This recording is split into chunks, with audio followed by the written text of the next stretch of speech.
सेना में भर्ती को लेकर बहुत बड़ी योजना निकाली गई है अग्निपथ। जी। सैन्य अधिकारियों से जो हमारी बात हुई उन्होंने बताया कि ये एक अच्छी योजना है, लेकिन पूरे देश में इसको लेकर अभी भी विरोध चल रहा है। इस पर आपका क्या कहना है? देखिए, जहाँ तक अभी विरोध का सवाल है, ये माना जा सकता है कि कहीं न कहीं इसमें ऐसी शक्तियाँ संलिप्त हैं जो कि देश को बर्बाद करना चाहती हैं। अग्निपथ जो योजना है, चूँकि मैं अपने शिक्षा काल में जो एनसीसी होता है उसको ज्वाइन किया था। वहाँ पर आपको अनुशासन सिखाया जाता है, आपको देश के लिए मर मिटने का जो जज्बा है वो आपके अंदर उभर कर सामने आता है। कुछ ऐसी ही योजना है अग्निपथ। इसमें हो क्या रहा है कि जैसे मान लीजिए जो 4 साल का कार्यकाल है आपका, 4 साल में आप पैसे तो कमा ही रहे हैं, देश का सेवा कर ही रहे हैं। आपको 10th के बाद अगर आप उसे ज्वाइन करते हैं तो आपको 12th का सर्टिफिकेट भी मिल रहा है जब आप वहाँ से सेवानिवृत्त हो रहे हैं, बोल सकते हैं। एक छोटी उम्र में इतना पैसा जो वहाँ मिल रहा है, लगभग 24 लाख के करीब, अगर पूरे पैसे को मिला दिया जाए तो मुझे लगता है कि इतने कम उम्र में कोई भी इतना पैसा नहीं कमा पाता है। क्योंकि हम भी जिस परिवेश से आए हैं, हम लोगों ने वो दिन झेला है कि हम लोगों के पास पैसे नहीं होते थे कि अपना पढ़ाई का भी खर्चा निकाल पाए। और आज का ये युवा सोचेगा, जो एक्चुअल में जिसको ज़रूरत है वो सोच रहा है। ये जो रोड पर उतरे हुए हैं, ऐसे ही तमाम लोग हैं। आप बहुत सारे वीडियो में देखेंगे कि कोई ऐसा जो कि अपाहिज है, जो दिव्यांग है, वो भी इसमें शामिल है उपद्रव करने में। उन्हें सेना में कौन सा नौकरी मिलेगा? उनको क्या बनाया जाएगा? एक प्रश्न ये भी देखा गया है कि जो भर्ती की आयु है 23 साल तक है, लेकिन इसमें 25-26 साल के लोग भी विरोध करने में आए हुए हैं। ये कहाँ तक उचित है? जी, हमने कहा ना कि इसमें कहीं ना कहीं लोग राजनीतिक रोटी सेकने में भी लगे हैं। क्योंकि देश में एक मुद्दा था नुपुर शर्मा का, जैसे ही ये आया नुपुर शर्मा का मुद्दा अभी गौड़ हो गया और वो सारी शक्तियाँ अभी इसमें जुट गई है देश को जलाने में। एक गैंग है जो चल रहा है और उन्हें पहचानने की ज़रूरत है, जो कि तीनों सेनाओं ने ये बोला भी है कि अगर ऐसे लोग इसमें संलिप्त होते हैं और अगर उनकी पहचान हो जाती है, ऐसे लोगों को फिर कभी भी सेना में भर्ती नहीं किया जाएगा। हमने कई जगह देखा, टेलीविज़न पर भी दिखाया जाए, जैसे अधिकांश लोग मुंह पर गमछा या मास्क लगाकर कर रहे हैं। देखकर पता चल रहा है कि वो अभ्यर्थी नहीं है। तो इसको देखते हुए आप क्या संदेश देना चाहेंगे? देखिए, ये तो वही बात है जैसे कि एक गैंग है जो चलाता है पत्थर अपने देश के लोगों पर, अपने लोगों पर।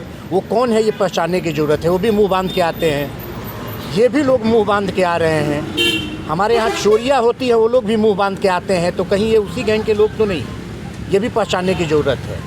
मैं किसी को इंगित नहीं कर रहा, लेकिन इतना ज़रूर कह रहा हूँ कि जो भी लोग हैं, ये या तो खुद डरे हुए लोग हैं या चाहते हैं कि उनकी पहचान लोगों के सामने नहीं आए, इसलिए वो चोरी छुपे मुंह पर गमछा बांध करके आते हैं। कुल मिलाकर ये कहेंगे कि अग्निपथ योजना कुल युवाओं के लिए और देश के लिए अच्छी है? बिल्कुल। आप बात करते हैं इजराइल का। इजराइल एक ऐसा देश जहाँ की हर एक व्यक्ति सेना में होता है। वहाँ पर ऐसा प्रोटोकॉल है कि अगर आप सेना में सर्विस दे पाते हैं तभी आप किसी भी जॉब में जाते हैं, चाहे वो राजनीतिक का ही करियर क्यों ना हो। तो भारत भी उस ओर धीरे धीरे अग्रसर हो रहा है। लोगों को बढ़ चढ़कर इसमें हिस्सा लेना चाहिए। लोगों को मतलब होता है ना, हमारी उम्र नहीं रही लेकिन फिर भी लगता है कि काश हम उस उम्र में होते और हम भी उसमें जा पाते। क्योंकि हमने भी आर्मी के लिए कटिहार के सिरसा कैंप में दौड़ लगाई है। हम जानते हैं कि सेना में जाना एक आम घर का बच्चा क्या सोचता है। आप गाँवों में जाइए, आज भी पगडंडियों पर लोग दौड़ते हैं। जहाँ पर पथरीले ज़मीन है वहाँ पर लोग दौड़ते हैं, वहाँ पर बच्चे दौड़ते हैं और चाहते हैं सेना में जाए। उन बच्चों के मेहनत पर पानी फेरने का काम ये लोग कर रहे हैं जो कि देश को जलाने का काम कर रहे हैं।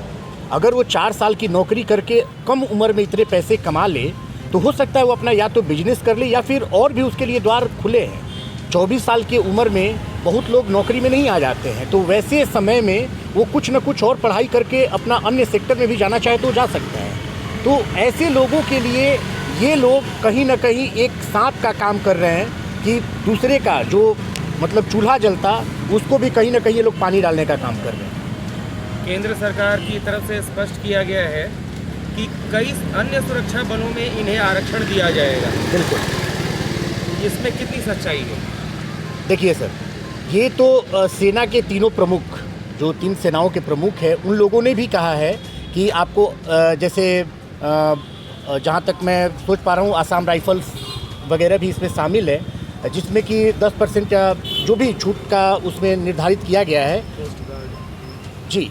तो उसमें जाने का इन लोगों को एक खुला द्वार है, और उसमें जाने के लिए अगर ये बुनियादी चीज़ है उसको भी गरीबों तक पहुंचाने का वो काम कर रहे हैं। तो इन लोगों के पेट में दर्द हो रहा है, क्योंकि ये लोग गरीब को देखे हैं, गरीबी को नहीं देखे हैं, जो भी और पार्टियां हैं। लेकिन मोदी जी ने गरीबी और गरीब दोनों को नज़दीक से देखा है, और वो चाहते हैं कि देश की जनता अब गरीब ना रहे, सब कंधे से कंधा मिलाकर आगे बढ़े। और अग्निपथ कहीं ना कहीं उसी का एक कड़ी है, ये सबके लिए है।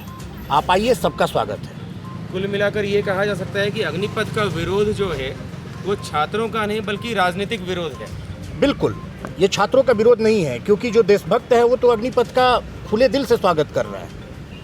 ये विरोध राजनीतिक पार्टियों का है, और इसमें स्पष्ट है कि जो लोग दिव्यांग हैं, जो लोग उस एज के क्राइटेरिया को फुलफिल नहीं कर रहे हैं, वो लोग भी इसका विरोध कर रहे हैं। और देश को जलाना कहाँ तक अच्छी बात है, क्योंकि आप देखिए कई ट्रेनों को जलाया गया, कई स्टेशनों में तोड़फोड़ किया गया, गाड़ियों को तोड़ा गया। तो ये तो कोई सच्चा देशभक्त नहीं कर सकता है।